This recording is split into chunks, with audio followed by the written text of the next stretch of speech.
অশান্তির পর আজও থমথমে ভাঙড়ের সোনপুর। হামলার অভিযোগে 9 জনকে গ্রেফতার করেছে পুলিশ। ওয়াকফ আইনের প্রতিবাদে গতকাল উত্তেজনা ছড়ায়। গতকাল দফায় দফায় বিক্ষোভ হয়, উত্তেজনা ছড়ায়। পুলিশের গাড়িতে ভাঙচুর করে আগুন লাগিয়ে দেওয়া হয়। এরপরই 9 জন গ্রেফতার হয়েছে। এই নিয়ে আরো বিস্তারিত জানবো, আমাদের প্রতিনিধি কল্যাণ রয়েছে সঙ্গে। কল্যাণ,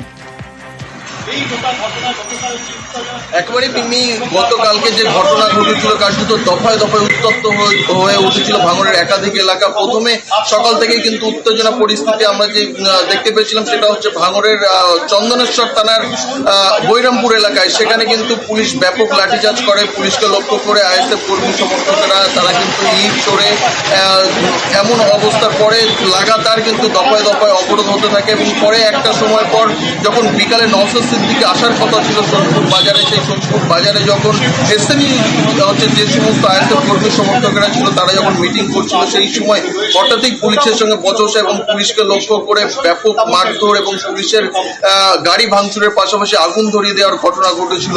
এই ঘটনার পরিপ্রেক্ষিতে ভাঙড় ডিভিশনের পুলিশ মোট 9 জনকে গ্রেপ্তার করে। একজনকে গ্রেপ্তার করেছে চন্দনেশ্বর থানার পুলিশ, অর্থাৎ বৈরামপুরের যে ঘটনা ঘটেছিল সেই ঘটনা তদন্তে নেমে পুলিশ একজনকে গ্রেপ্তার করেছে।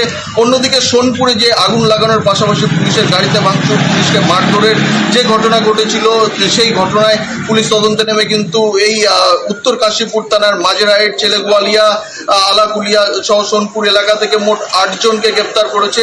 এই 9 জনকে কিন্তু আজকেই বারুইপুর মহকুমা আদালতে পাঠাবে পুলিশ। এবং এরই সঙ্গে সঙ্গে আরও কারা জড়িত রয়েছে ইতিমধ্যেই কিন্তু পুলিশ এলাকার যে সমস্ত সিসিটিভি ক্যামেরা রয়েছে সেই সমস্ত সিসিটিভি ক্যামেরার ফুটেজ সংগ্রহ করে কারা এই হামলার সঙ্গে জড়িত তার তদন্ত শুরু করেছে। মিমি, ধন্যবাদ কল্যাণ।